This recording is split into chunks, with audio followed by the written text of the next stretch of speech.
പറയാനിപ്പോ ഞാൻ ആരുമല്ല. എന്നോട് എങ്ങനെയായിരുന്നു വെച്ചാൽ നമ്മളിപ്പോ എനിക്ക് ക്യാരക്ടർ പറഞ്ഞു പിന്നെ അതിപ്പോ ചെയ്യാണെങ്കിലും പുള്ളിക്ക് എങ്ങനെയാ വെച്ചാൽ കൃത്യമായിട്ട് അറിയാം. ഇപ്പൊ നന്ദന വാസുദേവൻ എന്ന് പറഞ്ഞ ക്യാരക്ടർ ഞാൻ ഇതിൽ ചെയ്യുന്നത്. നന്ദനയുടെ ഓരോ മൂവ്മെന്റ്സ്, നന്ദന സംസാരിക്കുമ്പോ ആ രീതി, കാര്യങ്ങള് എല്ലാത്തിനെ കുറിച്ചും ക്ലിയർ പിക്ചർ ഉണ്ട് മനസ്സിൽ. അപ്പൊ അത് നമുക്ക് വ്യക്തമായിട്ട് പറഞ്ഞു തരും, അഭിനയിച്ച് തന്നെ കാണിച്ചു തരും. അപ്പൊ അത് നമ്മൾ മനസ്സിലാക്കുക, അത് നമ്മൾ ചെയ്യുക. അത് മാത്രമേ ഉള്ളൂ നമുക്ക് അവിടെ ജോലി. കൃത്യമായിട്ട് മനസ്സിലാക്കി അതിനനുസരിച്ച് ചെയ്യാം.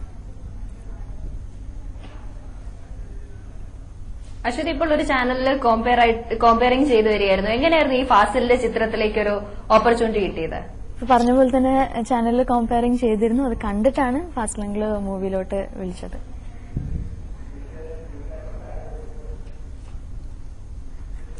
അതുപോലെ ഇതിപ്പം ദിലീപാണ് ഈ ചിത്രത്തിലെ നായകൻ. ദിലീപ് വളരെ തമാശയാണെന്ന് എല്ലാവരും പറഞ്ഞു കേട്ടിട്ടുണ്ട്. ദിലീപൊത്തുള്ള അഭിനയം, ദിലീപൊത്തുള്ള ആ ഒരു അനുഭവം എങ്ങനെയായിരുന്നു ശരിക്കും?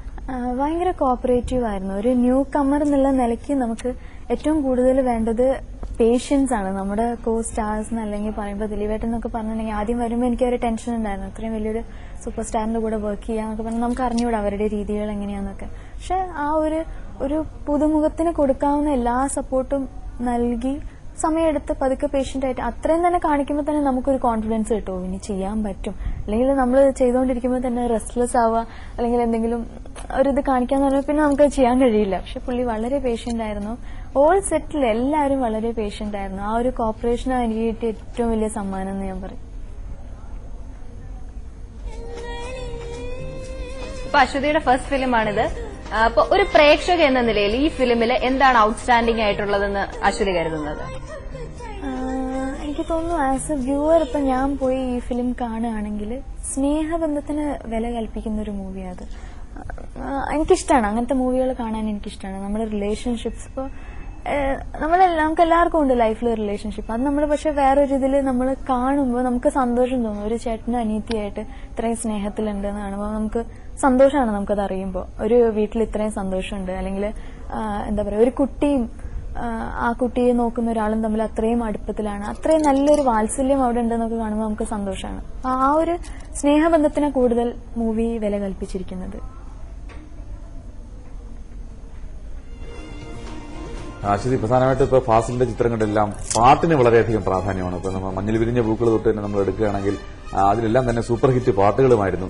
അതുപോലെ മനോഹരമായ ഗാനങ്ങളും ഈ ചിത്രത്തിലുണ്ടെന്നാണ് പറഞ്ഞത്. ഈ ഗാന ചിത്രീകരണ രംഗങ്ങൾ എങ്ങനെയായിരുന്നു? ഗാന ചിത്രീകരണ രംഗങ്ങളിലെ അനുഭവം എങ്ങനെയായിരുന്നു?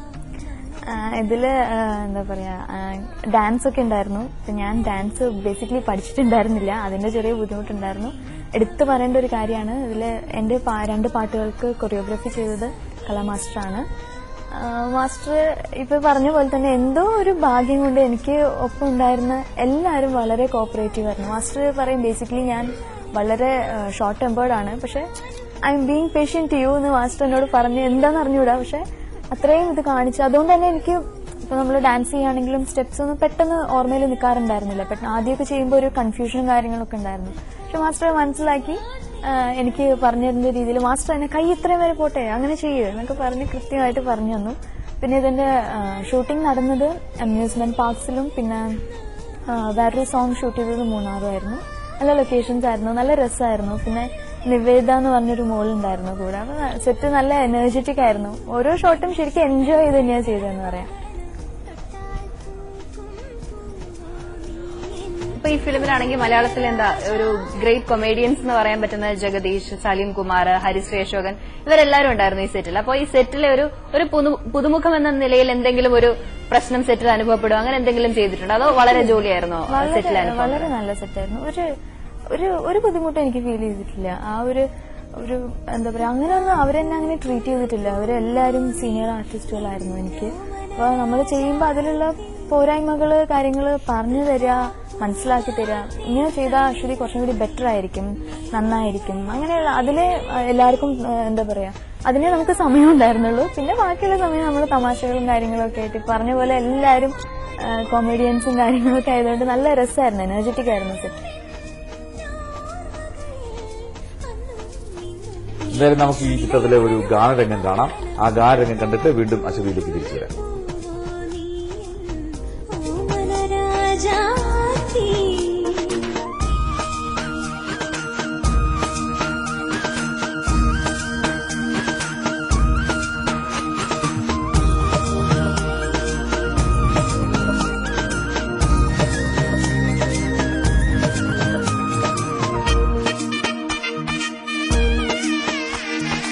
ഉരുകുമെന്നഴലിനു തണലു തൂകുവാൻ മഴമുകിലായി വന്നു നീ കഥനം നിറയുന്ന വീതിയിലൊരു ചെറുകഥയുമായി വന്നു നീ എന്റെ സ്വപ്നങ്ങളിൽ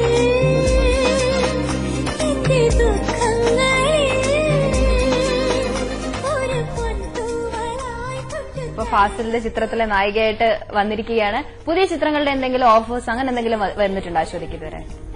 ഒരുപാട് ഓഫേഴ്സ് വന്നു പുതിയ മൂവീസിലോട്ട്. പക്ഷെ നമുക്ക് ചെയ്യാൻ പറ്റുന്ന ഇതുപോലെ തന്നെ ഇതിലിപ്പോ നന്ദന എന്ന് പറഞ്ഞ കഥാപാത്രം വളരെ വളരെ നല്ലൊരു കഥാപാത്രമാണ്. എനിക്ക് തോന്നുന്നു ഒരു ഫസ്റ്റ് മൂവിക്ക് കിട്ടാവുന്ന ഏറ്റവും നല്ല ക്യാരക്ടറായിരുന്നു അത്. അപ്പൊ അതുപോലെ തന്നെ നല്ല ക്യാരക്ടേഴ്സ് വന്നാൽ നമുക്ക് നമ്മളുടേതായ ലിമിറ്റേഷൻസ് ഉണ്ട്. അതിന്റെ ഉള്ളിൽ നിന്ന് ചെയ്യാൻ പറ്റുന്ന നല്ല ക്യാരക്ടേഴ്സ് വന്നിട്ടുണ്ടെങ്കിൽ ചെയ്യാനുള്ള ആഗ്രഹമുണ്ട്. ആക്ച്വലി അതുപോലെ തന്നെ ഇപ്പം മലയാളത്തിലെ ഒട്ടേറെ അഭിനേത്രികൾ മറ്റ് അന്യഭാഷയിൽ പോയിട്ടാണ് വളരെ പ്രശസ്തി നേടിയത്. ഇപ്പം അസിൻ, അതുപോലെ തന്നെ നയൻതാര, ഒട്ടേറെ നടികൾ മലയാളത്തിൽ നിന്ന് പോയിട്ടുണ്ട്. അങ്ങനെ മലയാളം വിട്ടുപോകാനായി എന്തെങ്കിലും സാഹചര്യം ഇപ്പോൾ വന്നിട്ടുണ്ടോ? സാഹചര്യം മലയാളം ഒരിക്കലും നമ്മൾ വിട്ടു പോകുന്നില്ലല്ലോ. നമ്മളെ നാടും ദേശവും ഒരിക്കലും വിട്ട് നമ്മൾ എങ്ങോട്ടും പോകുന്നില്ല. പിന്നെ ഇപ്പൊ ഞാൻ പറഞ്ഞ പോലെ നല്ല ക്യാരക്ടേഴ്സ് വന്നാൽ ലാംഗ്വേജിനേക്കാളും കൂടുതൽ കഥയും കഥാപാത്രവും അതിന്റെ സെറ്റും കാര്യങ്ങളൊക്കെ നോക്കിയിട്ട് ചെയ്യാനാണ് വിചാരിക്കുന്നത്. ഒരിക്കലും നമ്മളെ നാടിനെ വിട്ടൊന്നും എങ്ങോട്ടും പോകുന്നില്ല. അശ്വതി, എന്റെ അറിവ് ശരിയാണെങ്കിൽ അശ്വതി സെന്റ് തെരേസാസിലെ സ്റ്റുഡന്റ് ആണ്. പഠിത്തമൊക്കെ എങ്ങനെ കൊണ്ടുപോകുന്നു?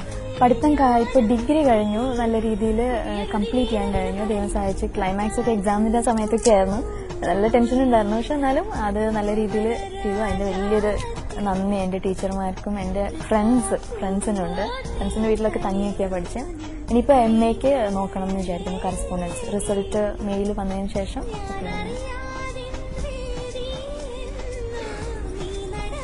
അവസാനമായ ഒരു കാര്യം കൂടി, ഇങ്ങനെ ഒരു കരിയർ എന്തെങ്കിലും ഒരിക്കൽ സ്വപ്നം കണ്ടിരുന്നോ? ഇങ്ങനെ ഒരു കരിയറിലേക്കാണ് വരുന്നതെങ്കിൽ ആരായിരുന്നു ഒരു റോൾ മോഡലായി, ഒരു അഭിനേത്രി എന്ന നിലയിൽ ഒരു റോൾ മോഡലായി ആരെങ്കിലും മനസ്സിൽ കണ്ടിട്ടുണ്ടോ? ഇങ്ങനെ ഒരു കരിയർ ഒരിക്കലും ഞാൻ സ്വപ്നം കണ്ടിട്ടില്ല. First thing. പക്ഷെ എന്താ പറയാ, പ്രത്യേകിച്ച് ഒരു ഫാസിൽ മൂവി എന്ന് പറഞ്ഞിട്ടുണ്ടെങ്കിൽ സംതിങ് ബിയോണ്ട് മൈ ഡ്രീംസ് ആയിരുന്നു.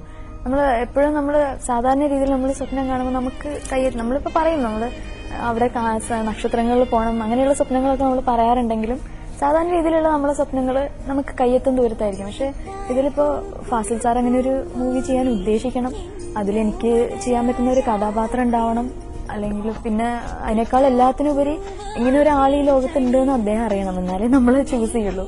അതൊക്കെ ഒരു കോയിൻസിഡൻസ് ആയിരുന്നു. പിന്നെ ഇങ്ങനെ ഒരു ചാൻസ് ഉണ്ട്, ഇപ്പൊ അശ്വതി ഞാൻ ചൂസ് ചെയ്തിട്ടുണ്ട്, എന്റെ മനസ്സിലുണ്ട് എന്ന് പറഞ്ഞപ്പോ അത് പിന്നെ നമ്മളെ ഡ്രീമായി. അങ്ങനെ ചെയ്യുകയാണെങ്കിൽ അത് വലിയൊരു കാര്യമാണല്ലോ.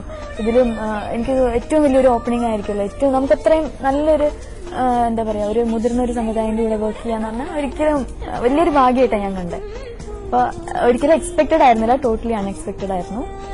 പിന്നെ റോൾ മോഡലായിട്ട് ഓരോരുത്തർക്കും ഓരോ മാനറിസംസ് ഉണ്ട്. പലർക്കും ചിലർ ഭയങ്കര എനർജറ്റിക് ആയിരിക്കും, ചിലർ വളരെ മെച്യൂർഡ് ആയിരിക്കും. അങ്ങനെ എന്താ പറയാ, എല്ലാവരുടെയും രീതികളും കണ്ട ഇഷ്ടം തോന്നുന്ന ഒരാളാണ് ഞാൻ.